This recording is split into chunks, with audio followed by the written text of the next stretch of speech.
Mr. Dorsch is excused, and Alder Holmquist is here too. Item number 3, approval of minutes from October 27th. Do we have a motion for approval? Move approval. Second. Additions, deletions, corrections, edits? Mr. Hamburg. Page 5,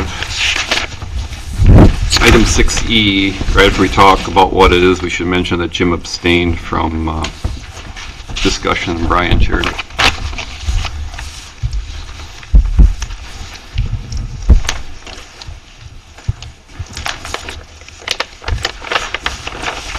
Any other comments? Anything else? All those in favor say aye. Aye. Opposed? Minutes are approved. Appearances. Is there anyone here who wishes to appear in an item that's not on the agenda? Seeing none, we'll move on to 5, unfinished business. Public hearing on the request from Steve Dorn, SWD Acquisitions LLC, represented by architect Brian Koenig, Schlifer Architects, for the development of a multi-tenant commercial building on a portion of the property at 101 Broadway. Good evening.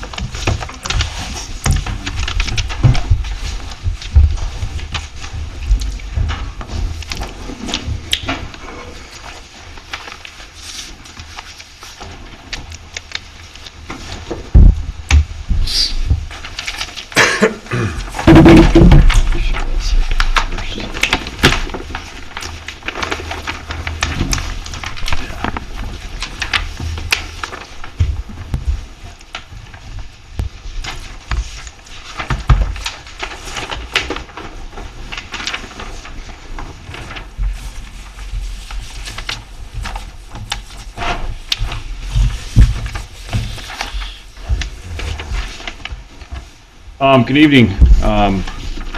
Thank you for letting me come back to talk about my proposed project on the corner of Broadway and Monona Drive. We have spent the last little over a month, I guess, really trying to absorb all the comments from the last Plan Commission and modify the plan to address everybody's concerns, and I think we are hopeful that we have addressed most everybody's concerns. I think the first thing I want to talk about is the trees. I think last time one of the comments I heard was try to do what you can to move things around and save a few more trees. And one of the things we did is went back to the drawing board and decided to leave this drive where it's at right now. And the last plan we had showing moving that drive over to the property line, which would have taken away 4 good trees, and we pushed that back to where it's at right now and are saving those 4 trees. The current plan right now shows a 4,900 square foot building down from 8,600 square feet previous. So it's a substantial reduction in size, and we really kind of took this down to the bones and said, what do we really need to get to financially make the project feasible? This is about bare minimum. This project now has the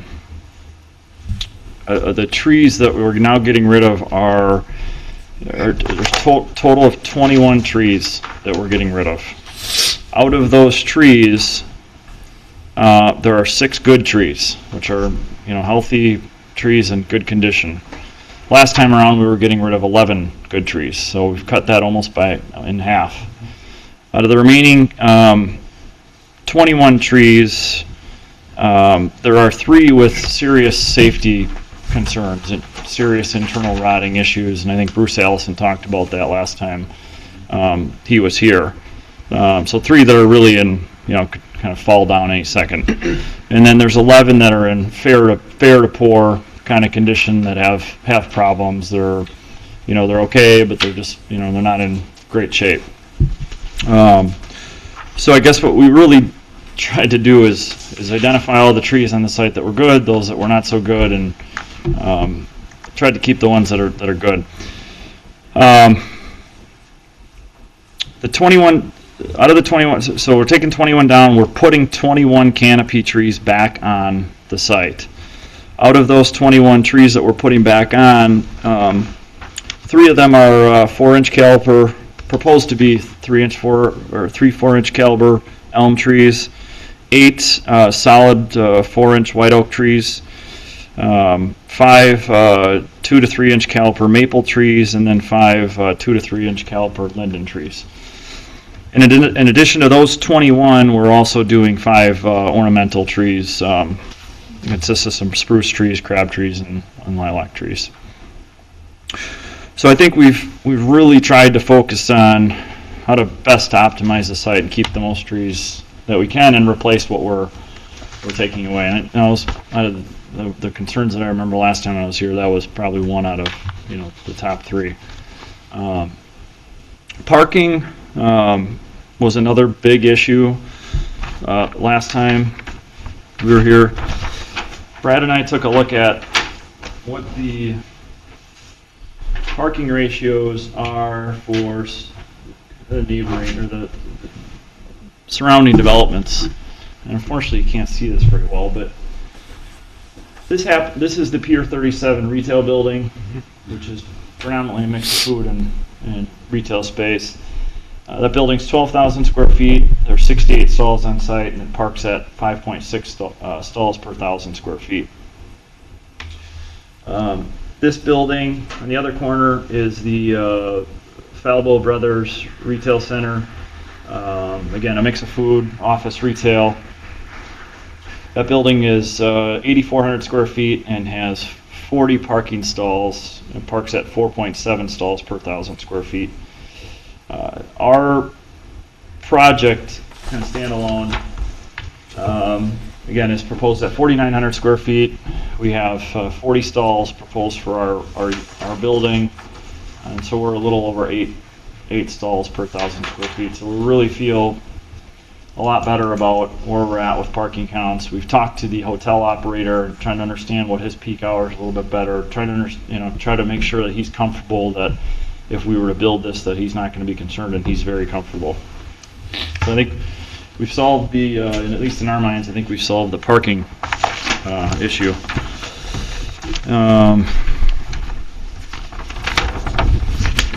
Elevation here.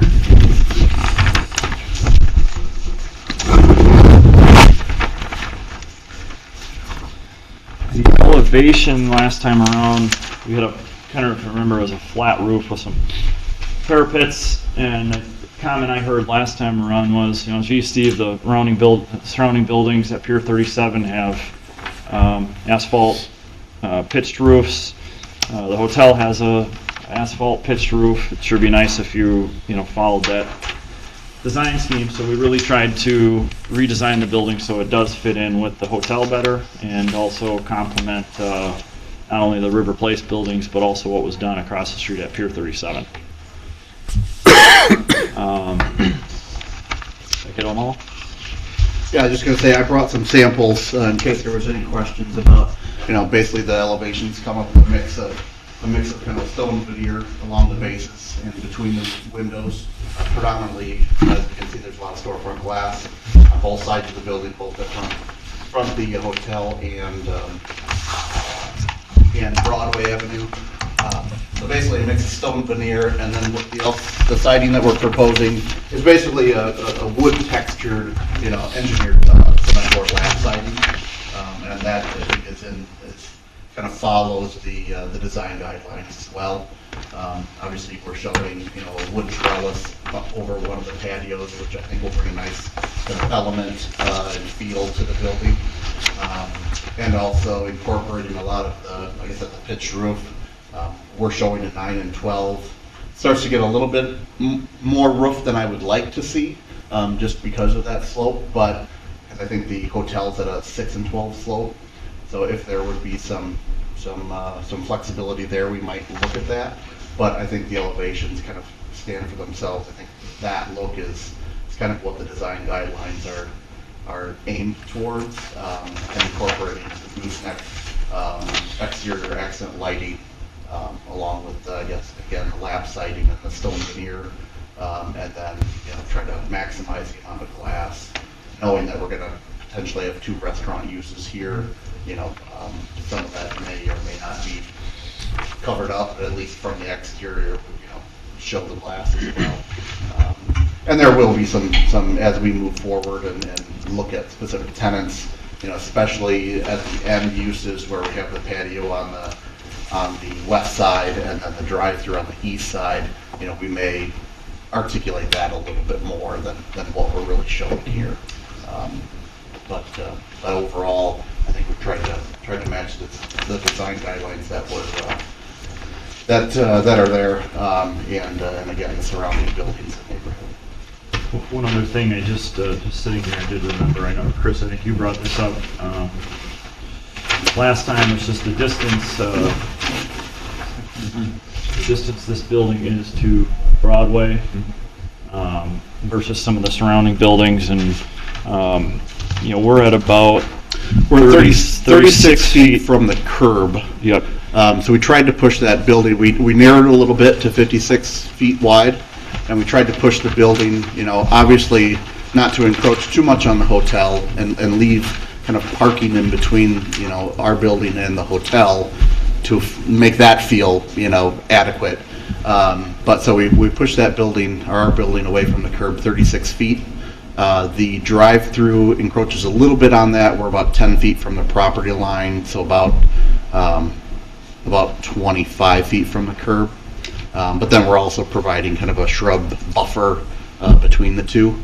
And that's just in order to make that turning radius work for the drive-through. Across the street on Broadway, the buildings there are approximately 50 feet from the curb.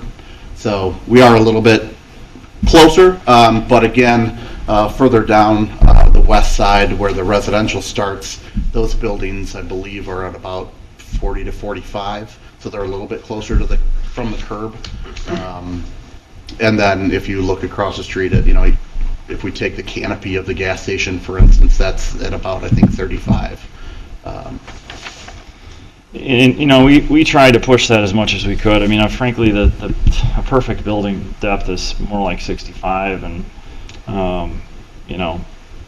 we're working with our tenants to try to get them to be flexible with us, and so far they've been somewhat receptive to it. So we're hoping we can sell this to them still, but you get much narrower than that, and you can't lay out a space inside. And we're not on we're not on Monona, kind of not on Monona Drive, so it's kind of this weird, are we in this Monona Drive urban district or not? And it seems like we're not, but we almost are, because we are on the corner. And you look at some of the other buildings on Monona Drive, and some are 10 feet from the street. So we're trying to hit a happy medium where it really just looks appealing when you're on the corner, because we realize it is a signature property for the city, and you want it to look nice coming into the city.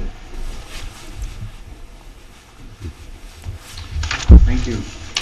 Anybody else wish to speak on this matter? If not, if you want to stay there, we'll close the public hearing and move on to the pre-hearing conference portion of tonight's meeting. So this was reviewed on October 27th in a pre-hearing conference, and the biggest issue with everything combined was the intensity of the development on the site and concerns with the loss of the character on the site created by the green space and the trees there. So the major changes, as they've reviewed, one is the building size was reduced, and the tenants were reduced from 4 to 2, retaining the 2 restaurant tenants. Parking, required stalls is about 108, and they're proposing 108 through a shared parking agreement. Architecture was changed substantially with landscaping. They're removing 21 but proposing 21 new canopy trees. They're exceeding the amount of points that are required, as well as canopy trees required based on the parking stalls that are proposed. And they've reviewed the setback distances. These items should be discussed, but no action is scheduled for tonight. And if feedback is favorable, then the applicants would prepare civil engineering plans for review by Darren Pope. Thank you. Commission members. Mr. Ember. For starters, I'd like to say thanks. You really hit most of the concerns that were brought up by Plan Commission at your last meeting. Right up ahead, you know, I think you've done a great job of trying to accommodate our design districts, this corner, and still trying to find a viable use. We all understand that it's a difficult lot because it's long and thin. So I don't think that was the issue, but you've substantially reduced the density. I'm really happy you decided not to move that driveway. There's minor gain in parking for major disturbance to the site. And the architecture, I think, you know, you did a great job. You looked across the road, you looked behind you, and you really hit something that's really compatible with the area and hits the design guidelines. Having said all that, I do have a few items I'd like to talk about. First, I'll answer your question. Which district are you in? You're in both. Yeah. You get to go into both guidelines. We get them from both sides. So it's what a corner's like. You know, addressing your setback, I think you've done a good job with that. I understand there's a limit to what you can do with a building. This isn't the setback we have on other commercial buildings, but they've also reduced the width along the road a lot, so it's not imposing, I don't feel like, when it was a longer building and much closer. You're 36, I say you're 34. You measure to the inside, I measure to the outside. You've got a couple jogs in there. But overall, I think what it's done, if we could, what it's really done that wasn't here last time is it's really put the green space where it belongs along Broadway instead of hid behind the buildings and in other areas. And that's what we see, and that's what sets the site, and that's what creates the character for that entire site. So I think you've done a really good job with that. I have some questions. This is going to be random. I have random notes all over, so bear with me. What type of drive-through traffic do you expect? What type of a vehicle loading are we looking at there? Well, this restaurant is going to be similar to like a Noodles concept.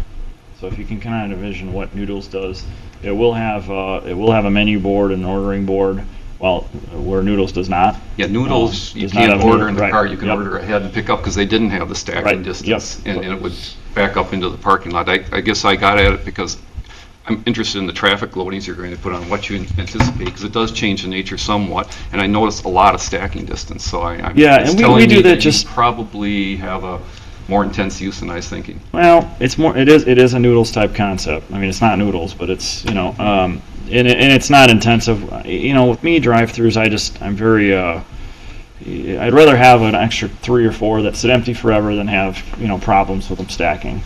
I agree. It gets me back to one idea, and my obviously, you know, I was mentioning at the last meeting, I'm going to mention it again, is all the trees we can save, I'd like to save. Mm-hmm. And your engineer is not here tonight, so you probably can't answer this question for me.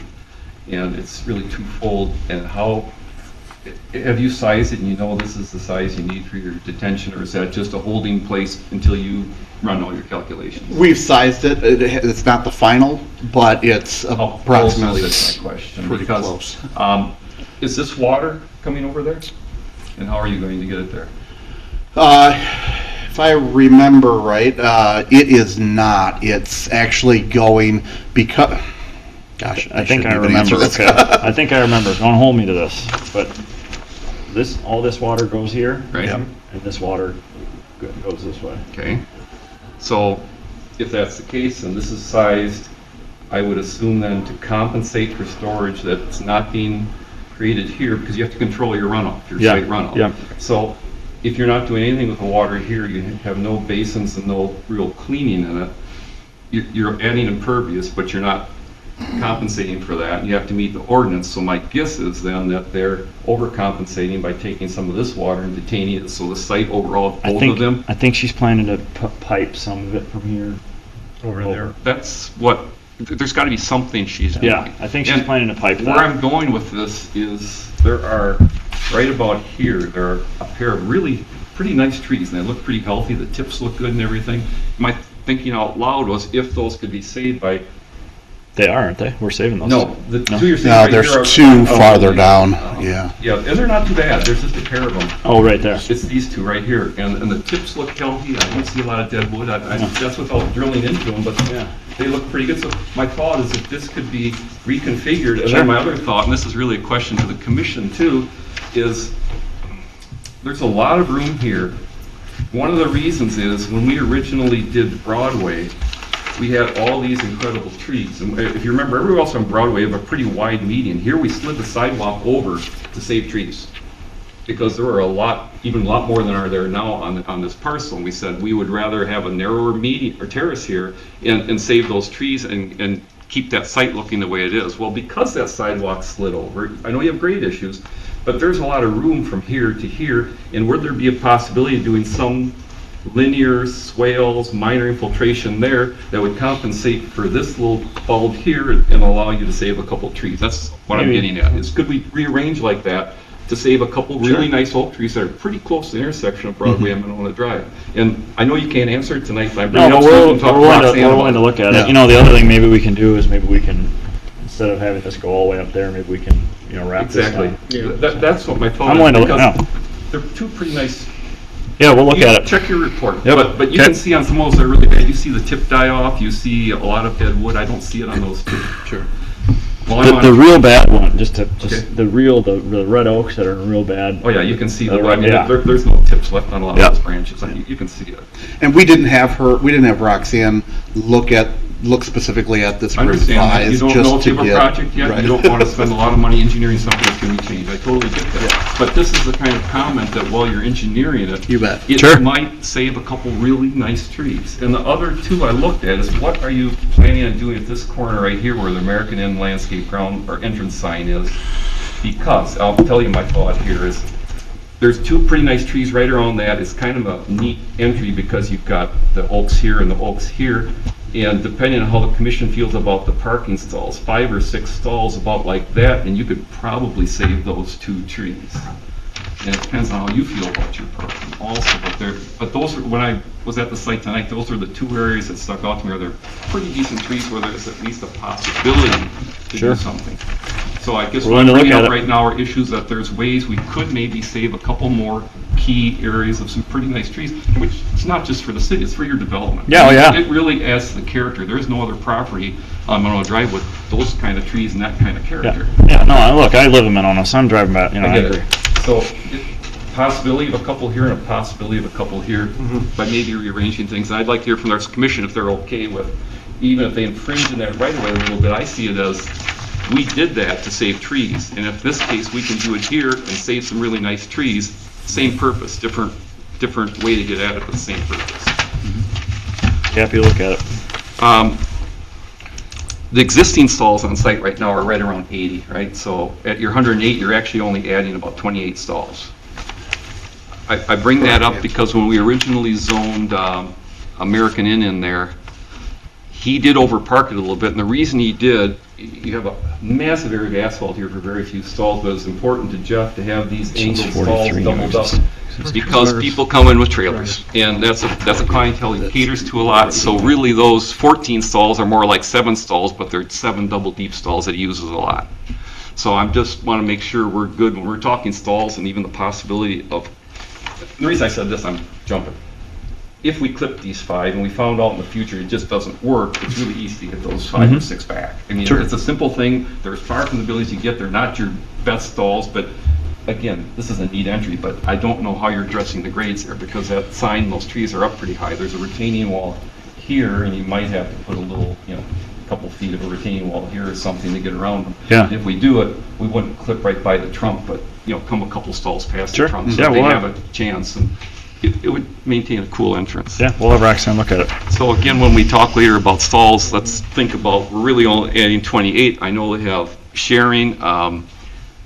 Unfortunately, where, across the road where we talked about the sharing, they have a road to park on. They have a grocery store next door with stalls, but there is no real overflow here other than the neighborhood or Tully's, so we have to be a little sensitive to that when we're talking about stalls. As far as exceeding the landscape points, you did, appreciate it, thank you, but it really hits the site, because when American Inn was built, we didn't require as much landscaping, we didn't require canopy trees because they had all these canopy trees. So now that we're taking them down, it really impacts the American Inn site too. So by you putting more canopy trees in and exceeding the points, you're really making up for all the points they lost that we allowed them when they built. So it's a good symmetry, or whatever you want to call it there. I'm sure, Robert might have more to say about it, but I'd like to just briefly address the landscape plan.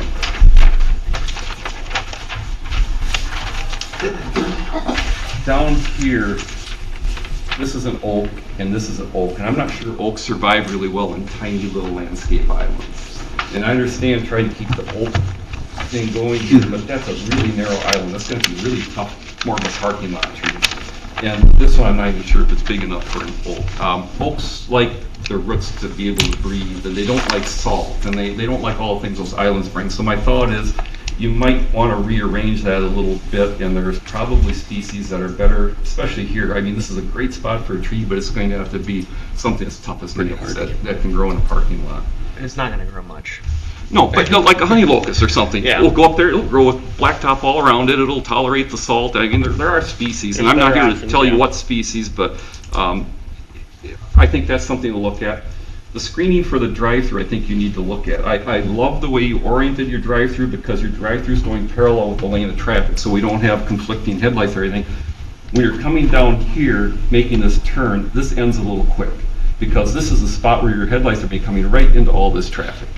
And I think this is the area where this screening, you just need to take a look at it, make sure it's dense enough. This is the most important area for the screening. Here you're parallel, but this is probably the most important area. Just make sure that there's something there that's dense enough and that it wraps that corner just a little bit so those lights don't get out to those drivers. And right tall there at that enough so that intersection. And then the other place I would say that would be here. I love the variety, I love everything you've done, but we've got headlights, so let's make sure that it's relatively dense so that for the most part headlights aren't in those drivers' eyes, especially if somebody's turning out this way and then they're backing out, coming back towards your building. Their headlights are pointing right into the driver that's coming into them, and that can be a tough situation.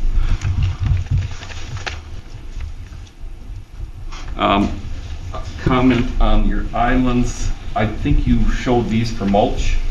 And if you're going to have just mulch, then you need some low green something, shrubs, evergreens, something. If you're going to have sod, that's fine, you don't need it. But if it's just mulch, then we ask to have something in there that's green and growing. Your call, what type of thing you want to put in there, low shrubs, lower greens, whatever you want. And I understand the stone mulch and small islands, tough to mow, tough to maintain, but we just want to see something on a ground level that's green. And I would say that for the, for this other one too, that I noticed didn't have much on it, this one Yeah, here. any of them that have some just low grass. mulch in the tree or something, Yep. just something. These are just little things. Pedestrian connection, right now there's one that connects American Inn to Broadway, and that's gone. So somehow just figure out whether it's through your connection here and across, but some way that the foot traffic can get over to Broadway from American Inn. We're taking that away right now. Yeah, and that's a tough one. We would love to see it on, the east side of our building, but because of the, traffic flow and patterns, I think it'd be a pedestrian, Yeah, and they'd have to walk through the they'd have to drive-through, walk which through the is- drive-through. I understand. Yeah, We don't want to so- lead them through a drive-through, but somewhere we need to be able to Sure. just have a route and crosshatch across or Designated something, route, so that okay. they can get over to the building still. Now, would it be acceptable if that route, if they actually had to walk, say, around the building? Since we're coming in here, and this is really due to grade, so we don't have stairs at this point, so we're kind of really bringing them around the building, but could that connection, instead of maybe being here where we have existing parking, could that be over in this direction here or somewhere here? I mean, how I does the think that's commission feel starting to about get that? tough when you take them. You're going all the way around the Do what building. There is going to go here.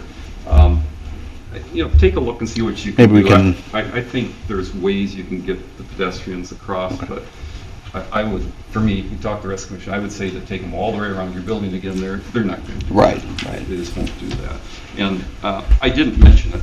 Again, I think this is a great project. One of the things we're supposed to look at tonight, is this appropriate? It's a great project for the hotel. I think this will be just an awesome thing for the hotel. I'm not sure you'll get a huge amount of traffic off the hotel. You'll have some people who will come use your restaurants, but it'll be a much bigger deal for American Inn to have a restaurant on site. So again, there's a great synergy between these sites. So we're also looking at, does this work? And I think this works within what we anticipate, our zoning district. It works quite well, the project.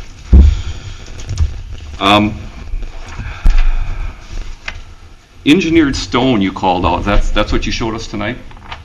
That's your Yes. engineered stone? Yeah. Is that mortared or glued on? or- It'd be mortar between, but Okay, it's, right. So as far as I can tell, it looks like It it. would look and like it. feels like it. Yeah. And are these the colors you're proposing? yes, at this time it Okay, is. because I was a little nervous when I saw tenants' colors, whatever those are. It's like, some of them get pretty wild. Oh. And I think, again, you've hit River Place design guidelines spot on with some of the things you're doing. Yeah, we wanted something, at least because the siding, we wanted to be somewhat a general, lighter color.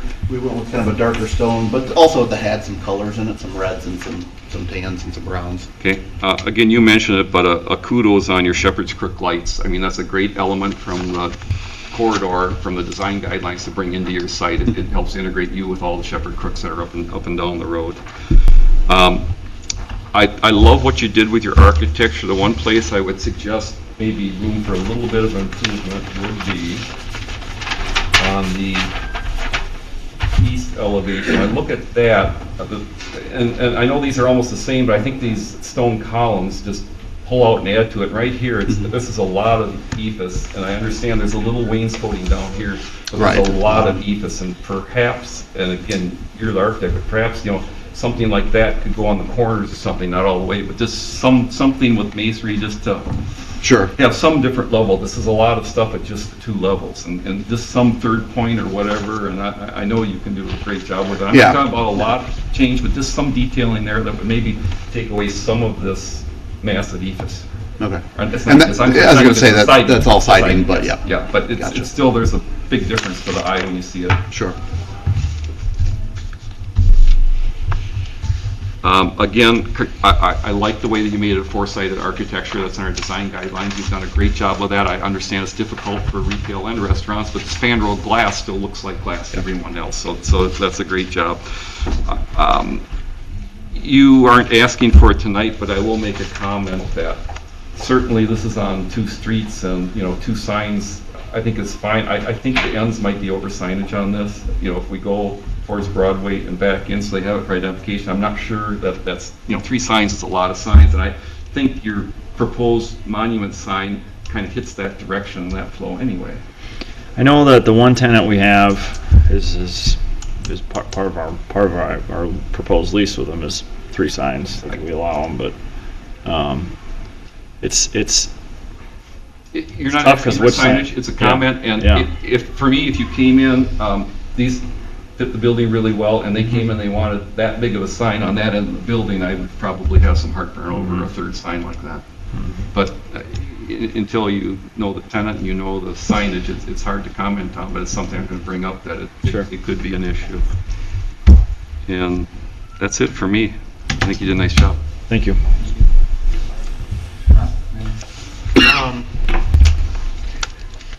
Yeah, the main deal with the trees, I think it was a hard pill to swallow immediately. But looking at what you've done, I think you've done a lot of good things to address a lot of those things. I think your creative solutions for saving a couple more trees is definitely worth investigating, because that would be great. The one thing I did see on the landscaping, other than the additional screening, kind of on those, where I'm presuming where the ordering board would be, kind of on the ends, caps. Or Commissioner Homburg had said, it's kind of on the right on the curves of the drive-through. Here. Yep, on both on the east and the west end of that. I think there could be some improvements there. I like the fact that you tried to add a lot more canopy trees. It's drastically better from the first rendition. And the point of, looking at appropriate species for those locations is one thing. Also get a little bit more diversity if you kind of investigate some different species. I think that might do a little bit better there.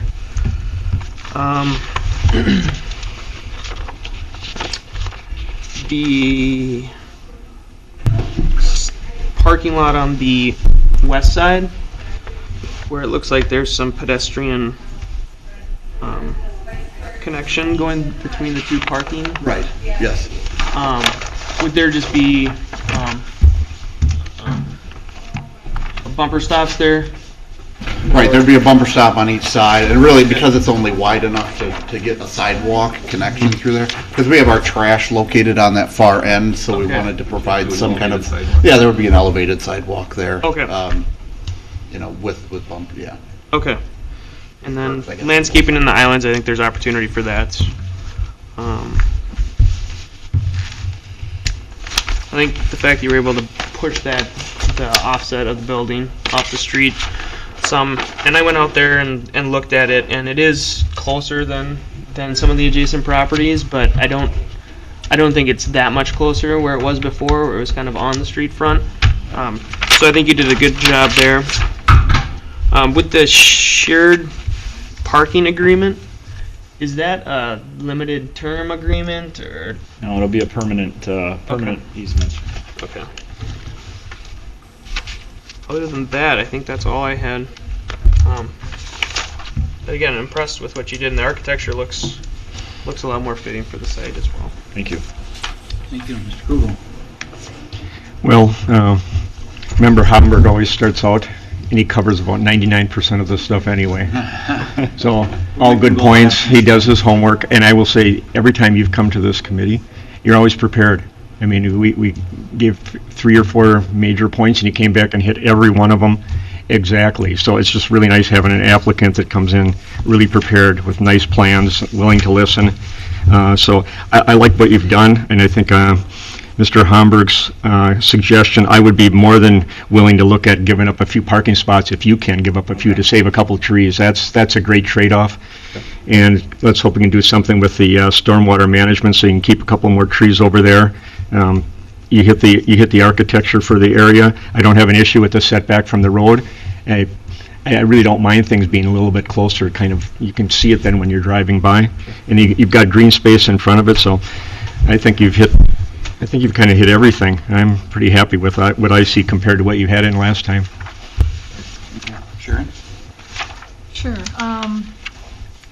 Mr. Hamburg took 99.9% of the things that I had on my list, so thanks, Chris. He even added a few of his own that I didn't happen to have, so remarkable.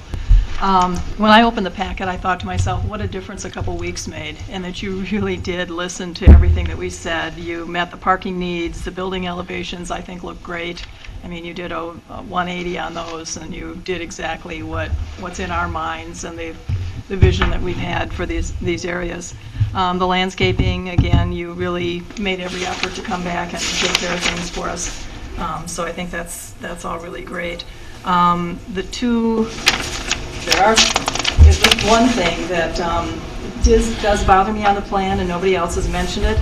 I'm personally not overly thrilled with where the drive area, the entry area of the hotel meets the drive-through for the tenant that you've got. I now drive past this a couple times a day, and especially in the mornings, traffic is backed up, and I cannot tell you how many cars cut out because they don't want to wait for the stoplight and drive through this property, and they just go zigzag and whipping through there, and it looks dangerous to me every day that I see it. But I don't know what hours of operation some of these tenants might be and so forth, but I personally wish that the 2 tenants were flipped. When I look at where the drive-through is, I think, boy, down farther on the hotel, there's just less traffic and everything else happening, and it would be great. Now, I'm sure perhaps you have a tenant that really wants a prime area here, so I'm just putting it in for discussion for the rest of the commission, I guess. But that's bothersome to me on how they're almost directly across from each other where they're coming out, and I just see some potential of some incidences that are happening. The other thing, About where the drive-through comes, like, are you talking about, you're concerned about where this yep, comes up? Okay. yeah, where that's coming out because it's so close across from the canopy coming out there too. It just makes that area very congested, and the rest, as you're going farther west, is pretty open and pretty easy to add driveways. The other thing that I had noted was I think you were proposing signage on all 4 sides of the building, and I just don't see where we potentially could allow that. I don't think it would be fair back to a lot of the other groups that we've worked with to have more than the 2 sides. So, probably, I think everything else is generally covered. Thank you. Mr. Ganser? To stay with the signs, are you also going to be requesting monument signs? We are. We don't have them labeled, but right now the American Inn has a Labeled right here. There's one on the Oh, other yeah. side too. Well, I guess we don't have the proposed renderings, I guess. So right now the American Inn has one here, and they have one here. No, they have one monument sign, because that's all it's allowed per site, and they No, have, they have two. that's just directional signage that has their name on it. Okay. You know, and we're still, I guess, trying to figure out exactly what we would do, but I think we were thinking one here, and we would, you know, we would probably do a multi-tenant sign of some sort and incorporate the American Inn in our sign, so there's only two signs on site, one on, you know, here, and then one there. But we still have a lot of work to do on that. Yeah, well, it just needs to be looked at as a package, because of your setback, monument, the need of monument sign with those building signs is probably not gonna be necessary. You know, the monument sign is going to be more important for this guy right here. Because he's not visible at Because all. he's not visible from the corner. Right. Yeah. Anyways, all I want, everything clearly has been covered. I wanted to go back. I didn't catch what you were saying about the pitch of the roof when you were talking, and I kind of wanted to understand. In the design guidelines, the suggested pitch is either a 9 and 12 or a 10 and 12, or I'm sorry, up to 12 and 12. And so we are, in our elevations, we're showing a 9-12 pitch. However, I know the American has a 6-12 pitch, I believe, and I believe I know across Broadway, theirs is a 6-12 as well. Would you prefer a 6-12? I would want to look at it only to reduce the amount of roof that we have. I think it looks nice in the architecture that we're presenting, but if there was an opportunity for us to look at that and see what maybe it looks better, so we don't have that much roof exposed. Because at a 60-foot wide building, it gets pretty tall. I would definitely like to see less of a pitch on it, and particularly if all the surrounding buildings are less of a pitch. And that certainly also speaks to your comment, Chris, about the expansive gable ends. If that pitch comes down. Right. It would reduce that area Yeah. a little bit. Yeah, and right now, the building is taller than the pool house of American. Yeah. So And for you the say size of the building, it gets pretty tall. So you're saying the American is a 6? Yes. Yeah. So this might look like an A-frame by comparison. Starting to get that way, yeah. Yeah. So I would like to see what it looks like with a pitch that's consistent with the other buildings. Was it your desire to steepen it up? We did the 9-12 just to follow the guidelines. And otherwise, I probably would have drawn a 6-12 to begin with. Okay. But I wanted to make sure we were following the guidelines, so. Well, I think just because of the architecture surrounding it, that we should look at a 6, regardless of the guidelines. Sounds good. That's it?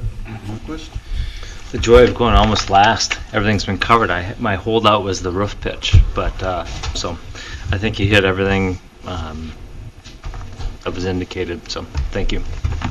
I had a couple of things. Logical order, but some details as far as what the trash corral will be. Is it going to be, chain link? Is it, whatever you just come back with details. Sure, yeah, in our final, we'll come back with that. How could the chair It of won't all be chain people? link. How could the chair of all people say chain link? Commissioner Ganser was talking. I was wondering if you just couldn't show some little line drawing to give us some feel for the elevation, the height of the buildings. Like maybe a north elevation, and we see that the retail center is this tall and that the hotel's this tall, or are they going to be, what I'm asking for? She just wants a 3D. Yeah, we can do that. Yeah, and actually, Just to show there. Page A3. A3. Yeah, on the top. South elevation. That's Yeah, south yeah. elevation, yeah. But, that's kind of a close-up. It's, I don't know. Good idea. But just something that's a little clearer than that, so that we you'd hate to get out there and have this thing be, this monster and dwarf the hotel or vice versa. right. Commissioner Homburg talked about the drive-through, and as you come down, the headlights, I understand the comment. I'm a little less concerned about that than I am when they're stacked and they're pointing westbound. Because if I'm eastbound traffic, I'm worried about that. I mean, I get that feel when, you know, a snowmobile's coming the other way for you. You kind of freak out.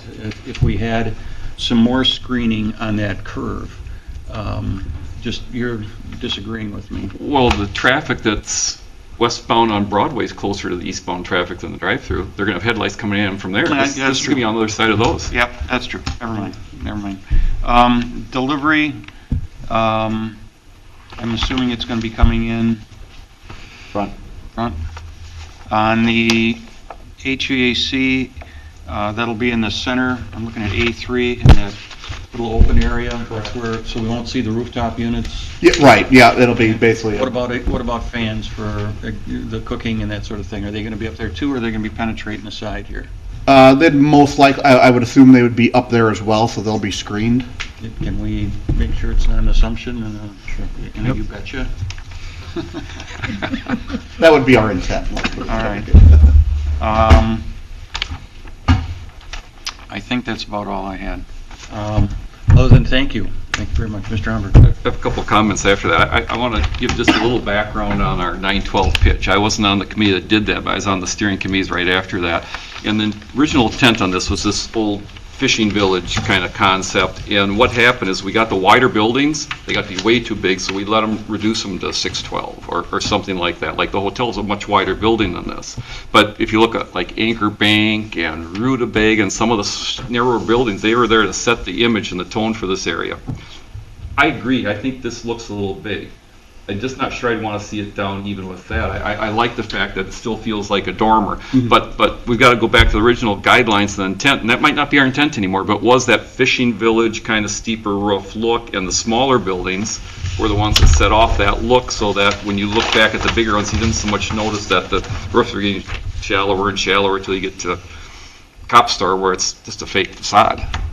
So that, anyhow, that's the genesis of why some of those larger buildings went down to a 612. It got massive. If you took a 80-foot wide building and went to a 912, it got to be a massive roof, and that's where we started reducing them. So I'm not saying right or wrong, and I would love to see how it looks with a little lower, because it is a big roof that we have right now. Yeah. But that's just kind of the background on why we're at where we're at right now.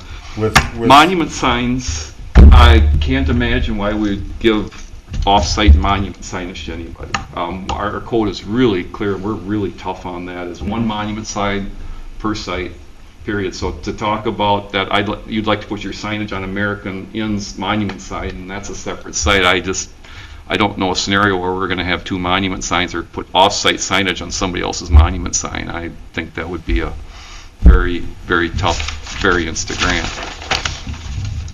I was going to mention on the landscape plan, and I forgot to.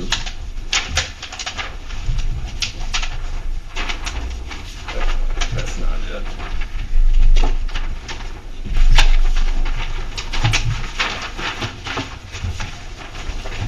Down here, I see you have it's up there, yeah, that's a blue spruce, or a Black Hill spruce, I think. And that probably would survive there if that's the look you want, to have one nice spruce tree at the entryway. But the second Black Hill spruce here between the canopies of 3 oaks, it's never going to survive. I mean, the oaks will shade it right out. And I just don't think that's a good tree for in there. Again, Commissioner Stein can comment on that, but I just don't see an evergreen growing under the canopy of being surrounded by 3 oak trees. Sure. So again, I'd look at that species. And the drive-through exit, I know where you're going. I know you don't like this right here, but if we flipped it, there'd be no stacking distance, because they'd have to enter with the they'd have to enter this way now, and they'd have to be sitting right here to order and then pull ahead, and there'd be absolutely 0 stacking distance for the cars. They oriented it the way they have to be able to have the driver's side next to the building and have some stacking distance. So I understand the concern, but I would say with more uses here and more traffic here, perhaps people won't be quite so ready to cut through there. And if they are cutting through there, I don't know how we can make I mean, it would be a horrible drive-through. You'd have no room for stacking. And I think that'd be a lot to ask. There's just no other way to do it. Yeah, no. So you've got, I understand the concern, and I'm not trying to dismiss it, but I don't see another solution on this site short of really moving this building a lot, and I think you're kind of locked in with what you can do with that building. Yeah. So I don't see a solution you can come back for on that, to be honest. Something I forgot too, the retention pond, what sort of plantings or whatever you're gonna, what's gonna be in it?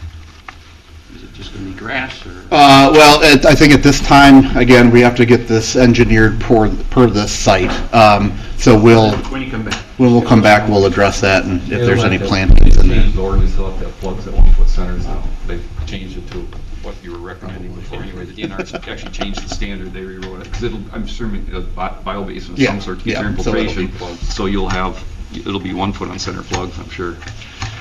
And just for reference, when we approved the American Insight, I believe D'Onofrio was the engineer back then, but they looked at that area and we talked to them about what are they going to do with water. I said, Jeff McCoot said, the water's gone there for years and it just disappears.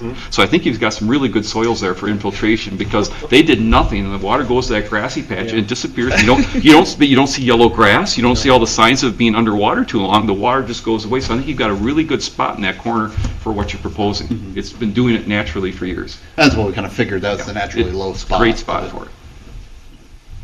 Gentlemen, anything you hope to get feedback on tonight that you haven't? Pretty much covered it. The 3 signs is kind of throwing me for a loop right now because I'm backed into a corner with the tenants I'm talking about that are kind of demanding that from me, so I'm trying to figure out how to deal with that.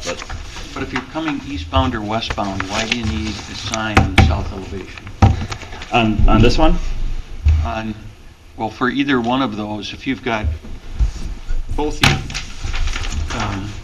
clients are going to want their name on that side, is what you're telling me. But do you need it? Because if you're coming eastbound, If I'm coming eastbound on Broadway, I don't know what this tenant is unless there's a sign here.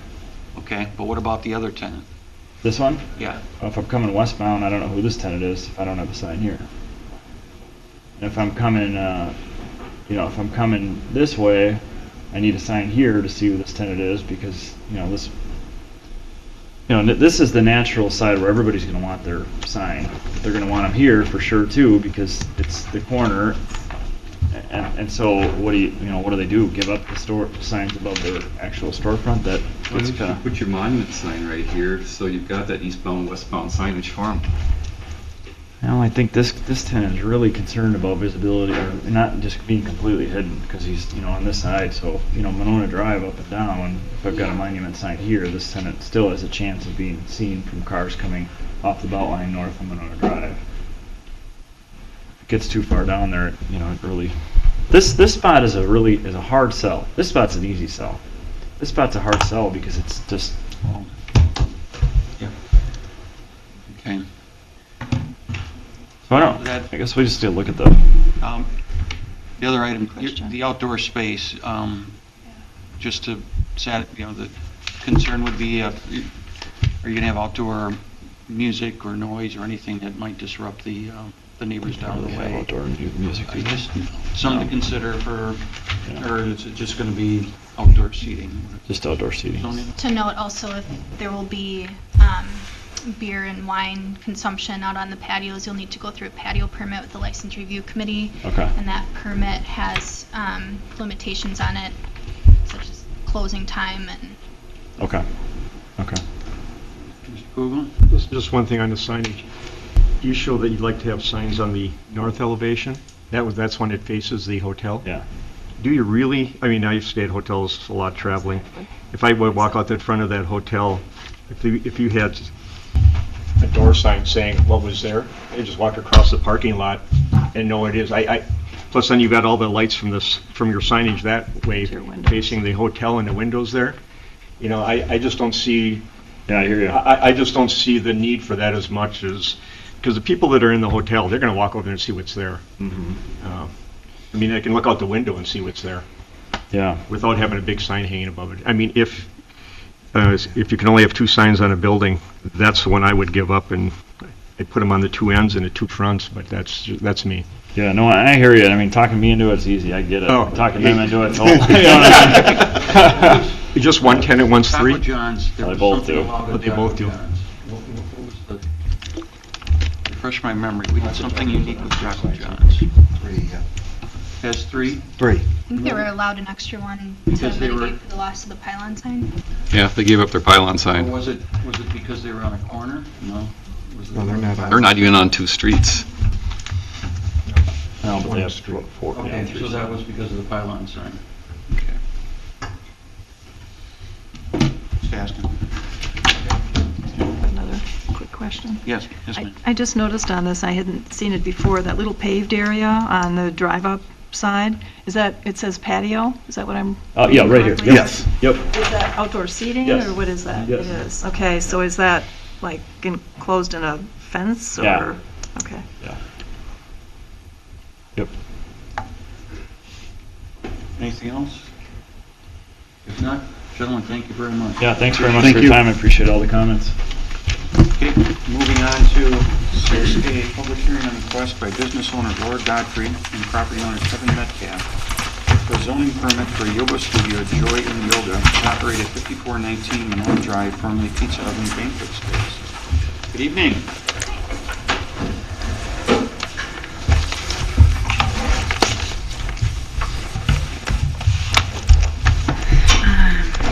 Kevin said that he is sorry that he had a conflict tonight, so that he will not be able to be here tonight. So it's just me. So do you want to describe? So right now I'm located at the Sackatack Building, 513 Monona Drive. And since I'm experiencing growth right now, a little bit bigger space, well, actually quite a bit bigger space, would be beneficial to me. So that's when I looked at the pizza oven, their upstairs that was used as a banquet room, since Pizza Oven moved down to where Village Peddler used to be. That space became available, and it fits right in with what where my expansion is heading, and kind of where I would like to go. So that's kind of what I'm looking for, just that, making sure that everything kind of will support that with the parking.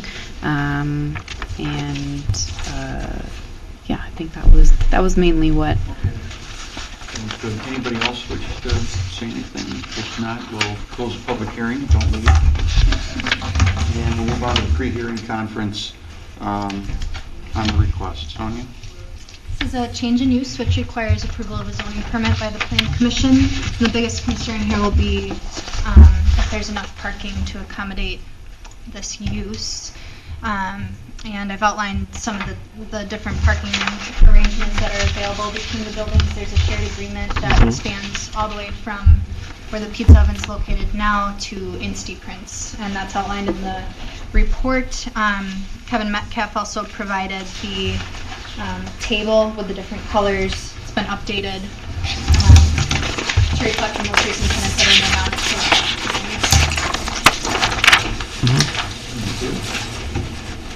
Commission members? Comments? Mr. Ember? I think the use is great, it's fine, I'm pleased to see you in the city and thriving, I think it's outstanding. I think I had 3 words written down on my sheet for tonight for your item, it's parking, parking, and parking. And I think you're going to be fine. I think where the issue is going to come in is for the owner of the Metcalf that own that other piece. Because again, going back to the history on this site, it's tight for parking now because there used to be a Blockbuster Video in that massive space that's now Princeton Express. Yeah. And when they built Insti Prints, for all the square footage, it didn't have a lot of demand for parking. So we looked at it and said, yeah, that'll be fine. You're not using a lot of parking. Well, since then, they've left, and a very intensive use has gone in. So this shopping center in this end gets a lot of traffic. I'm sure you've seen it. And especially at night. And I assume a lot of people that can come to your classes is going to be at night. So I would say for the Metcalfs, when they look at refilling the lower level, we're going to have to look very, very closely at the parking that's left. I think with that place empty right now, and we all drive by there, it's very busy at night. With that empty and then move down to the end, it's better, but that end used to have excess parking. There's no excess parking now with them down there. So again, for your proposal, I don't think it's an issue. The way the center is right now.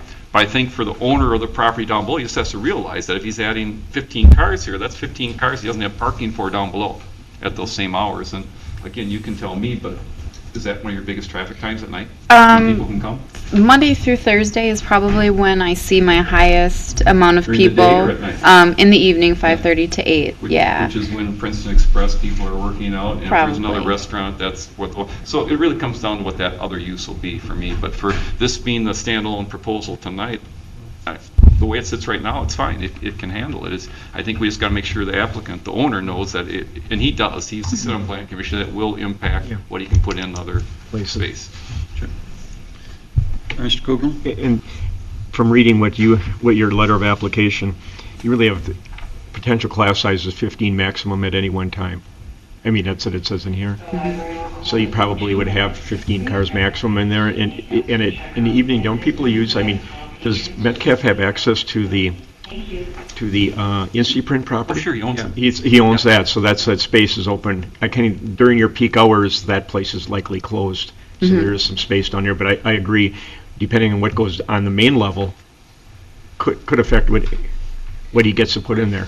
And that brings up a good point. When we allowed pizza oven in the banquet room above, we agreed to have his employees just make sure they knew to get parked down by NC. Yeah. All it Right. does is help your business. Helps you. If your employees park in front of your front door, then your clients can't get in there essentially. Right. So it just helps you. Yes. Thank you. Any other comments, commission members? Okay. All right, so this is not scheduled for action tonight, but thank you. I'll be coming back in a couple of weeks. Sonia? January, probably.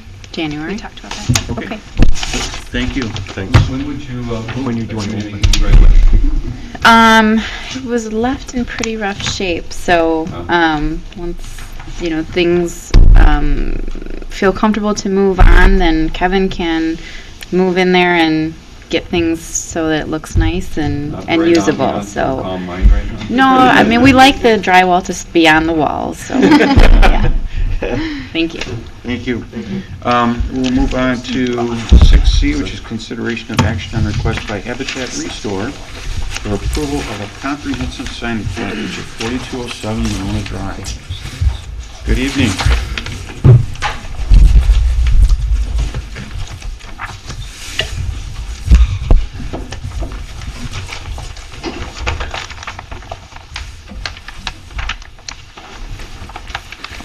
Good evening, and thank you for moving the meeting to Wednesday from Monday night. I'm Scott with Grand Signs, representing the Habitat for Humanity Restore store. Start out with the monument sign first. This sign meets all the required setbacks of the 15 feet from the curb, and there's more than 15 feet from the driveway because the sign was placed near the door, so we don't have an issue with any vision triangles when we're pulling out of that driveway. It's located almost in front of the door to direct people to the entrance of the building. So everything in that sense works out really well. The foundation of the sign is also similar to the brick structures that are on the building. Pretty close to the same color. We tried to represent it the best we could as a color match from the building side to the sign. Obviously, the pole cover area, the look of the wishing well is not going to be illuminated. There's most likely going to be some kind of a drip cap in there so we don't get possibly filled with water or any other kind of debris inside. And we're going to have two painted steel poles coming up from the ground through the wishing well and up to the sign to run power for illumination. As you can tell in the simulated night view, just the upper half of the sign does light. Nice size sign, not too gaudy, and it looks good for the building that it stands next to.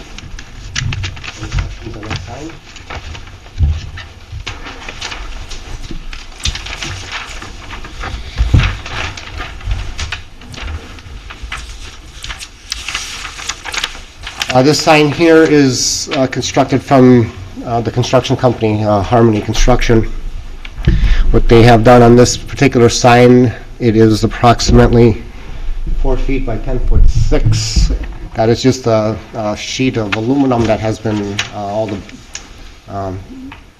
letters have been lasered out, and that the inserts from those letters have been actually used on the sign going on the north elevation of the building, which would end up being this sign here, which is going on back of aluminum clad. And there's going to mount the letters to the sign, and then mount the sign right directly to the wall, and both of these signs are going to be non-illuminated.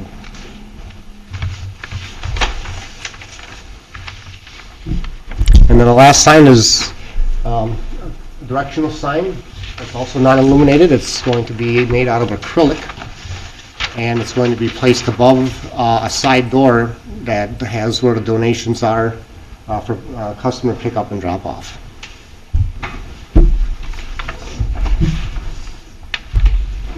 And I did place 2 pictures on that drawing, simulating very close to the building, as a picture I took about 3 or 4 feet away, and the other one's on the other side of the parking lot.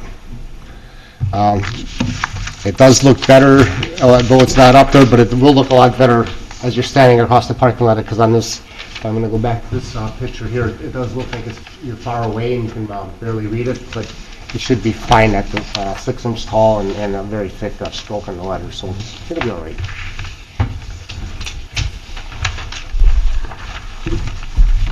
And that's it. Thank you. Sonia? They're requesting 4 different signs. Site is allowed a monument sign. 1 wall sign is allowed per business unless the building fronts on more than 1 street. In this case, the second sign is not on a street frontage, but the north side acts as a frontage for the building, so staff's recommendation is approval for that. And the 3rd wall sign really acts more like a directional sign, directing traffic there rather than business identification, even though it's mounted on the wall. So staff's recommendation is approval. Thank you. Commission members? Starting on this end.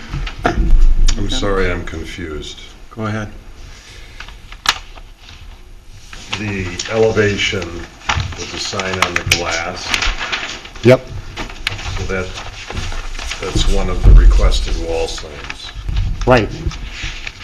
Just to make it clear, of course, it's not on the glass, it's going to be mounted to the mullion. Right, I understand that. And so right out in front of that then will be the monument sign. The monument sign would be very close to that upright on the north end of the building there. Right over here in this area.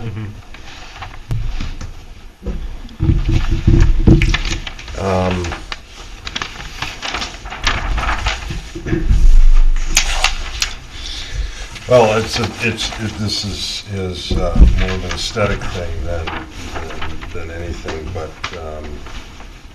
a sign, and I understand they're mounted on the mullions and not the glass, but a sign mounted over glass is just a serious architectural struggle for me. I can't get behind it at all, and the visibility is important, and I think that'll be covered with the monument sign, and the sign that someone's calling a directional on the side of the building, I don't have any problems with, but I just cannot get behind a sign mounted on glass. It's interesting, most ordinances identify signable area on the architecture. Well, you would know that, certainly. And over glass just does not qualify for that. And you're stuck with a very unique building here, and I'm sympathetic to that. But I myself have a problem with that, aesthetically. Okay. Thank you. Sharon, any comment? Yeah, a couple things. Have we seen any landscape plan for the ground sign at all? I can show you that, yep. Okay.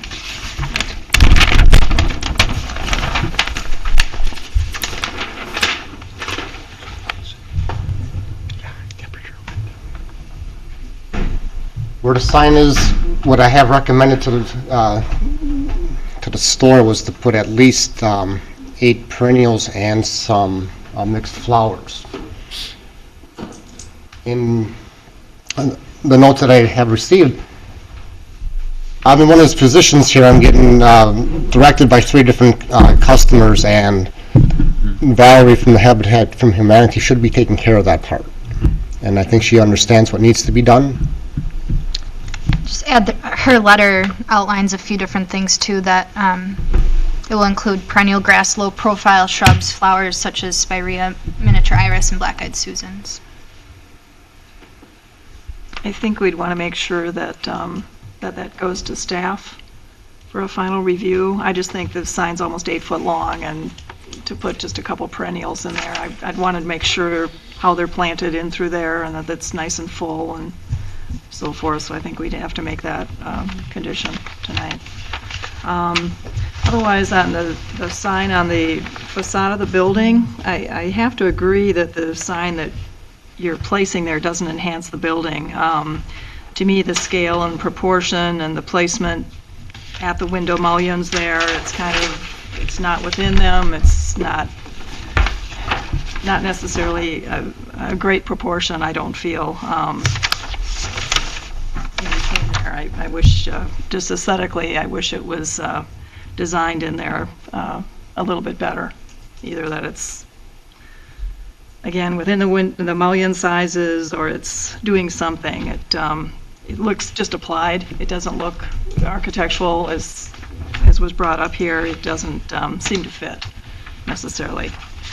And then I don't have a problem with the donation sign at your door. I think that makes some logical sense. I question the second sign on the facade. I'm not sure what that's doing, because your ground sign is at that driveway coming in, so that's already identifying the property itself. But I will say it's a better design sign for the scale of where it's being located. So in a way, I almost wonder, is that a better location for you than the front, or maybe you want to put something farther towards the entry door there on that side, or something, again, just to tie in better. But myself, I'm not in favor of both signs occurring. I don't see the need for them. Alder Holmquist? I've had similar feelings about this, and then I kind of reviewed what it is that was being requested here. And part of it is, does it meet kind of the requirements for signs? And it does, except for this request for an extra wall sign. Indicated in either the letter or the report, it talked about the side sign being incorporated into the architecture of the building. That eave that got extended out, I was surprised when I read that. I thought I was going to open up and see something tied into that eave and being long across that top. I was surprised to see a rectangle applied to the brick. The front sign that's in the applied to the mullions of the glass, I also envisioned, when I opened up the packet, I thought I was going to see something similar to the previous sign there that was a very long strip that captured attention as people drove through. I understand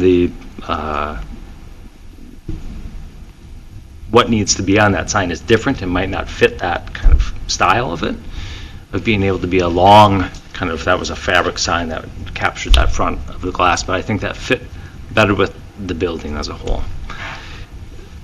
I'm torn on this because I do believe this side, this front north entry, people will be looking, when I drive down this path, I look to the side of the building before I look to the monument sign.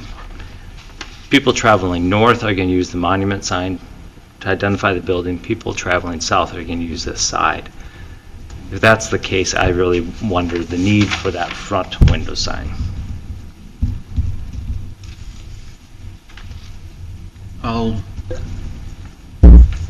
The front window sign, the way because it's metal and it's attached to the aluminum framing, the sign reads Habitat Humanity Resoar, because the T disappears. And I don't think that's what you want. If you,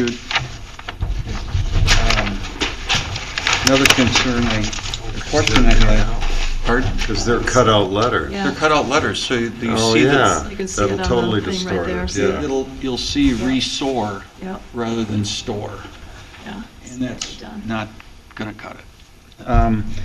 The other is the material that the site sign, the white, there's always been a concern we have with white and being a glare and impacting traffic. So I'd like, I look for some other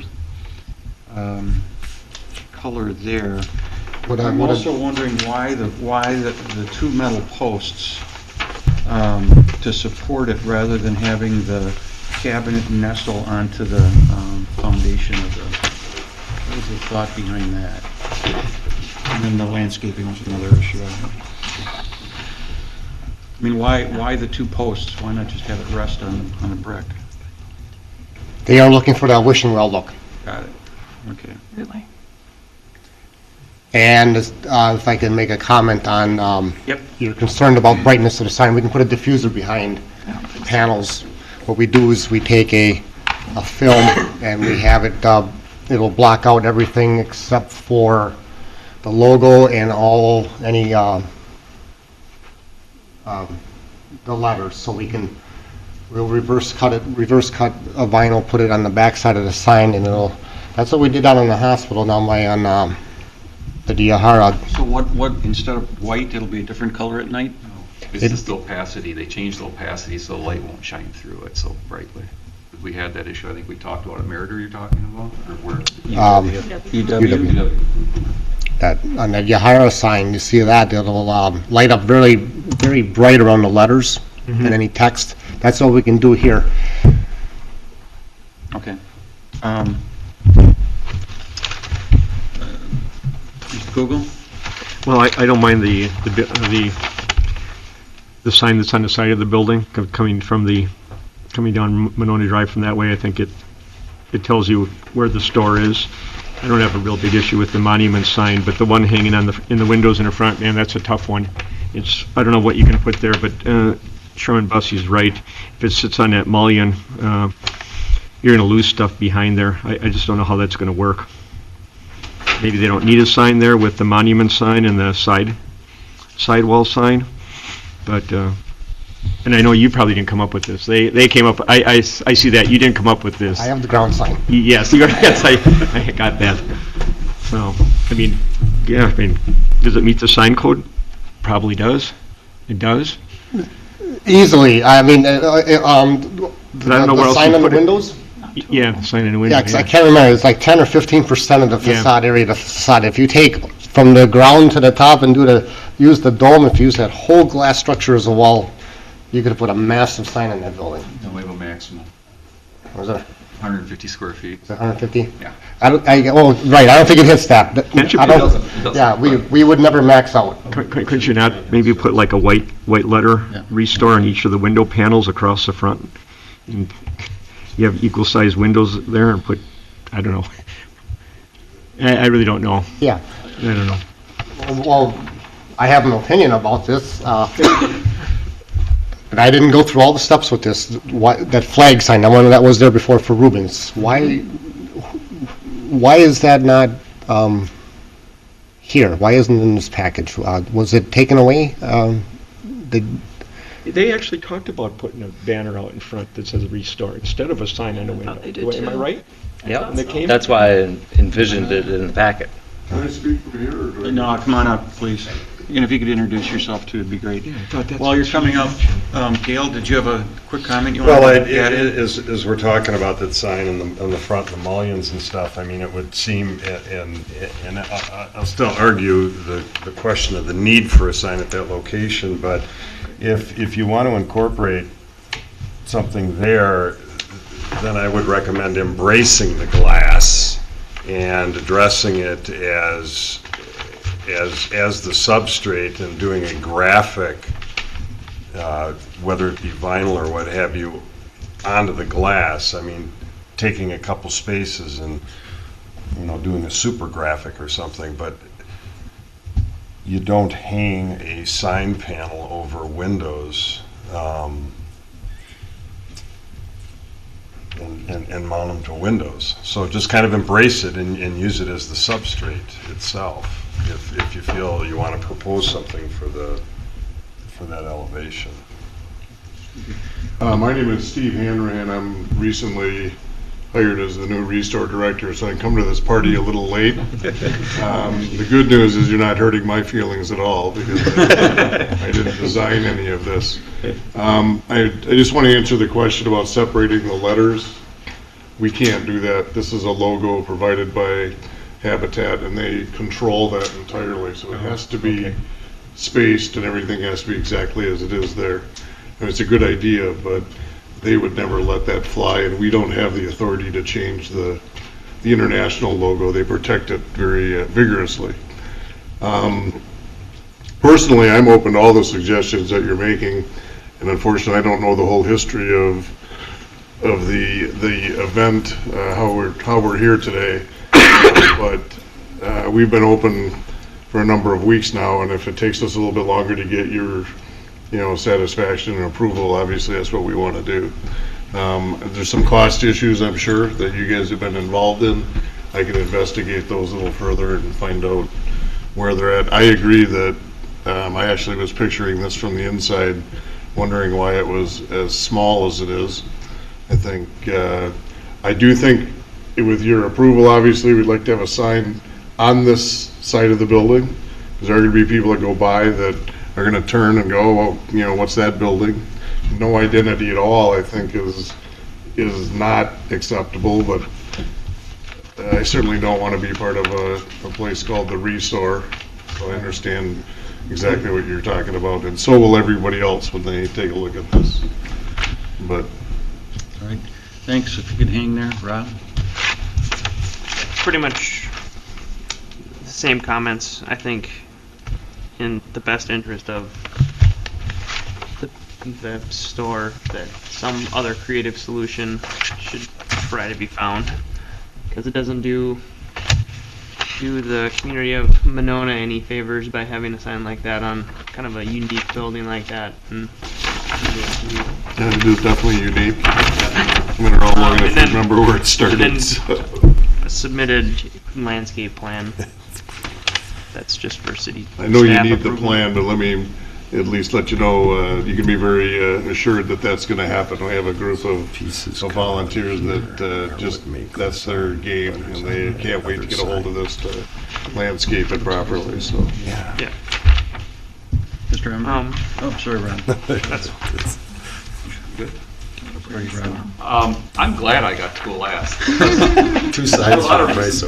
But number one, I have aesthetic concerns. I don't know how I was going to articulate it, so I'm so glad you all went first to talk about it. What I wrote on my thing last night when I looked at it is, that's just too small. It just doesn't fit with the building. This little sign on that big facade, if that's what we're using, it's what it looks to me like is a temporary sign. Yeah. And it looks like you put temporary signage on this building, and you're going to be here for a little while, but you didn't want to really invest in a real sign. And I'm sorry, and I know it's not a cheap sign, but that's what it looks like. It doesn't look like it belongs. I think Commissioner Ganser's idea of a vinyl graphic is something that something bold that come across there, we still be within our sign code. That would look good on the building. Rubens had the banners that came down like that. We had to give an exception, but this is an unusual building. And if you could come up with something like that, I understand wanting signage here. I can understand somebody driving by, you don't want them to catch that ground sign. I totally get that. But for me, it looks like somebody, no offense, hung a sheet of plywood up on there and said, that's good enough, call it a day. like I said, you're not hurting my feelings at all. As far as donations, I think that's needed. I don't have any issue with that whatsoever. Looking at it last night on your side sign, I thought you didn't need it. I'm like, why are they doing that? That's silly. You got a landscape ground sign right here. The perspective on this photo is a lot different than the perspective you get driving by. When I drove by it today, you're coming here. This perspective is almost across the road. You don't see it like that when you're driving down. When you're driving down the road, you see about maybe to the door. that glass door which isn't shown here, you see about that far down the building, and driving down that way and envisioning it, it looked a lot more appropriate to me than it looks on this. Right here, it just looks, again, like a temporary sheet of plywood was put on the side of this building that doesn't really match anything. I agree with the comments that it's gonna match the architecture of the building. It's like, how does that match the architecture of the building? It looks like a sheet of plywood put on the side of the building. So I can see a sign on that end, and technically they front on 2 roads, because they technically have that exit right out to Monona Road. So technically they have the right to ask for 2 signs on this building because of that, I believe. And the way the buildings are oriented, it certainly is a very signable face. But again, I'd go back to all these wall signs,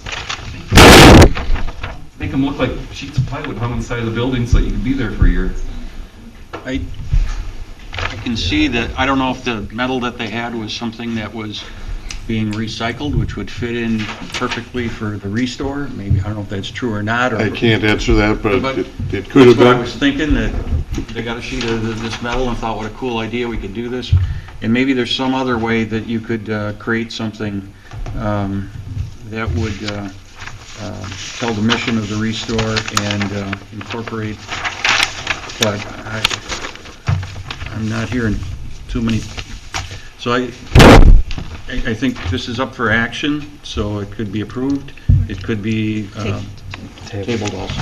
Mr. Humbert? Well, my suggestion is going to be, I don't think we have much of an issue with the landscape ground sign. I'm receiving a landscaping plan, and the landscaping you put in by a certain date, the opacity of the sign, and I know you've got it dug, and it's a bad time of the year to let ground sit. So I'm just wondering if it wouldn't be appropriate, if we all feel good about it, approve that landscape ground sign tonight and ask you to come back with some more ideas on your building signs. Or we could actually, technically, I think we could approve the landscape ground sign and the donation sign.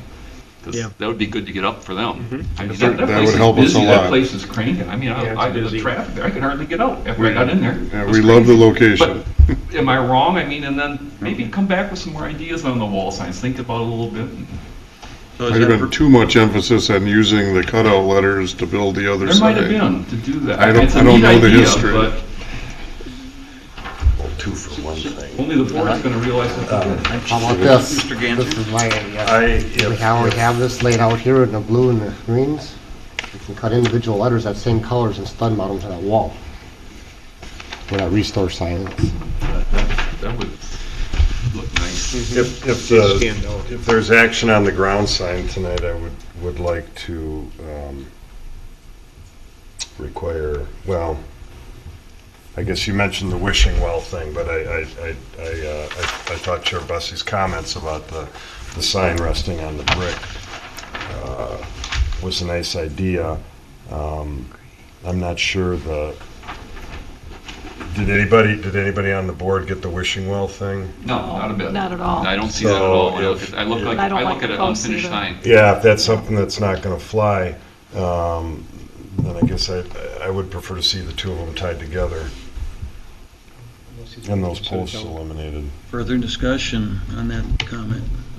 Mr. Humbert? I totally agree. I mean, I would have no idea it was a wishing well. It's fairly narrow, and then once you put some coping in there to keep the water out of the well, it's really not gonna look like a wishing well. Well, there won't be anything on the top, it'll probably be a little below. But then the water will be up to that level. I mean, I don't know the board's intent and how firm they are on it, but you're talking about how wide is that base? I can't read it from here. 1'4", is that what it says? Yep, 16 inches.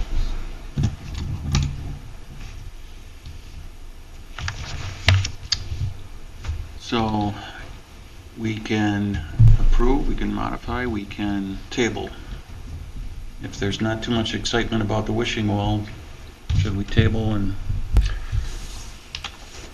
have it come back? What's the applicant's, Definitely move to table. Wait, what'd you ask? yeah, we can't discuss once we have a, Motion to table, no Motion to discussion. table, is there a second? Second. you can't make the can't. motion and second it. Can't. Oh, I thought it was just. No, somebody else did. No. No, you did. Okay, so the motion to table has been not supported, Mr. Humbert? Just so you understand, in a committee I like this, understand what you're if there's doing, a okay. accepted motion to table, we can't talk about I it. period. understand. And I would just like to hear what your opinion is. Would you want an approval tonight to cover up those posts and be able to put that landscape ground sign there? Would you like to come back? I would like to have an opportunity to come back with more appropriate, now that I know exactly what you're talking about. I would, however, ask if it would be possible for us to get the mounting base in, the cement, which I don't know if we even need approval for, do we? Yeah. The base, just not the monument, but the. Mr. Emery? I would suggest we could approve that landscape ground sign with the caveats that the posts are covered, this joins, and that way you have an approval to put a base in, and you can come back, and you can always ask for a change to that. So you can come back and say, well, here's what we want to do, and here's why, and here's what it's going to look like, and if you sell that to the commission, you can get a revision to that approval. But that approval would allow you to put that base in, but you'd have to know that right now the commission's feeling is that it just looks like an unfinished sign, and nobody's seeing the wishing well. Does that make sense? I mean, that way you could put the base in. I don't disagree. And you always have the option to come back and say, I'd like to change this, I'd like to modify it. Now, there's no guarantee you will get that, but you always have that option. How far out does this push us in your process? Let me just ask Pat. You don't need approval on the base. As long as the materials are fine, you don't need approval putting a base on if it's on private property. Okay. So they could construct a base and not put a sign on it? Yes, yeah. You You can don't need- construct the base without any approval. Go ahead. Yep, if we can also approve the upper part of the sign, then we'll build something in between, if we can do it in that route. Because what I'm looking at now, I would like to have this in by the middle of, or end of February. That's how far back we're booked. He's saying he'd like to make the sign, but not install it, but at least make the top sign, which people agree looks okay. Right, because we want to have it ready, and not, because we will not put a sign into production until there's a permit issued, or an okay like this. So if we have this gap in between of about,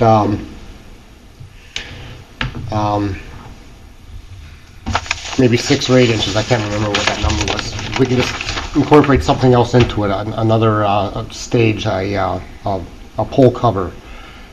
Or maybe we'll have to make that sign 3 feet tall instead of 2'6", but then that would have to have almost an immediate okay to get this done. I'm concerned about you getting your sign there, hopefully in February. Yeah, we'd like to have our grand opening in the spring, and we'd like to have signage in before that, yeah, for sure. Alder Holmquist. What if the consideration that there was approval for that gap to be covered up, either the brick to be extended up to cover that gap, or the sign to be mounted on top of the brick or enlarged? So it gives you the flexibility, but the two have to join each other. Either the sign increases by the 6 or 8 inches, or the brick increases by 6 or 8 inches. But those are the only two elements. Or the sign goes down by 6 Or the inches. sign goes down, yeah. You bring it down, just cut off that. My concern is with all signs that are 5 feet tall, because when you start plowing snow, that sign's not going to be seen. You get some snow banks. Then bring the brick up. Yeah, we'd like to keep that up, especially this being a white backgrounded sign. There's a possibility it's going to be hard to be seen in winter. With stone. That's your point. So from what you've heard tonight, what would you change on there that we could consider moving on tonight? I would bring the cement, the brick brace up to the sign, To the bottom of the sign.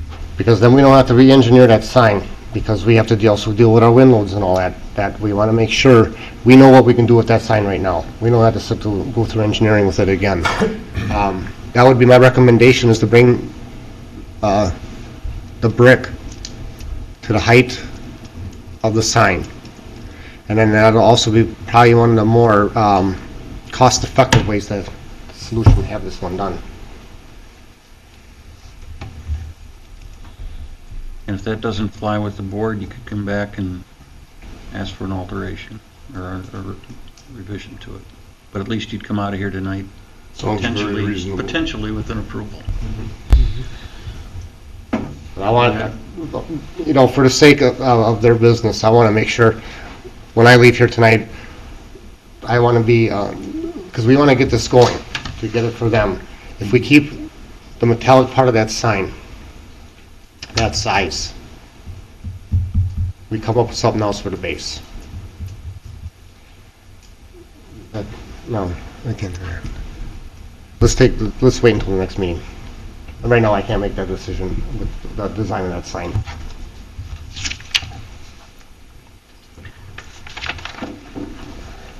So we may have to come back in a couple of weeks with a different design for the sign. I move to Because table. we have rounded corners. There's a still, right? second? Second. There's a motion to table and a second. All those in favor say aye. Aye. Opposed? We'll see you in a couple of weeks. Yeah. Okay, Yeah, that would be best. all right. I thought it was That'll give you longer time. than that, so that's- Yeah, It's better not to design it right now. right, but there's too much going, believe it or not, there's a lot going on in signs. There's, And what I want to say, I'm excited that you're on Monona Drive. We'll get it worked out. We'll get it worked out. I'm excited to get it here.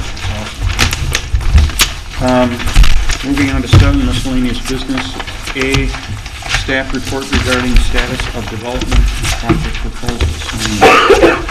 The next regular meeting would be December 22nd. I have not received any applications and would plan on canceling that if they don't have to be here at that meeting. Also, we're past the cutoff for submitting applications for that meeting anyway, so squeezing it in might be difficult. So other than that, the next meeting would be January 12th and January 26th. We have a couple of new applications coming up. Schluter Park restroom shelter and site plans for a pre-hearing conference. Park and open space plan update and Public Works cold storage garage. The garage was actually approved in 2008 by the Plan Commission, but it was never built, and now they're modifying the site a little bit and doing something different with landscaping, so that'll come back. Then we'll start back up on the comprehensive plan, talk about public participation procedures and where we stand with that. And there are 3 remaining elements: housing, implementation, and utilities and community facilities. So that's just about done. We can talk about the timeline for completing that.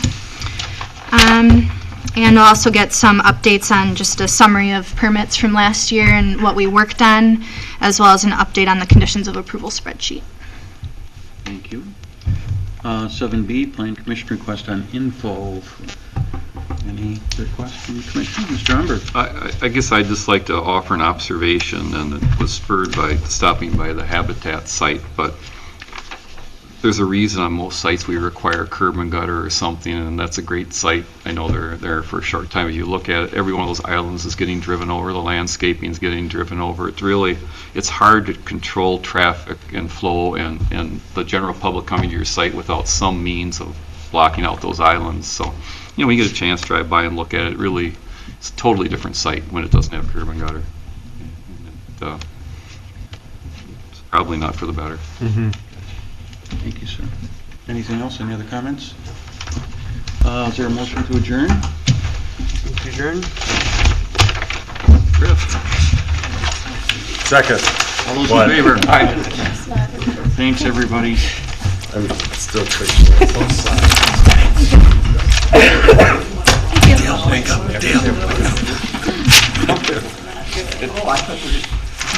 I want to look like one.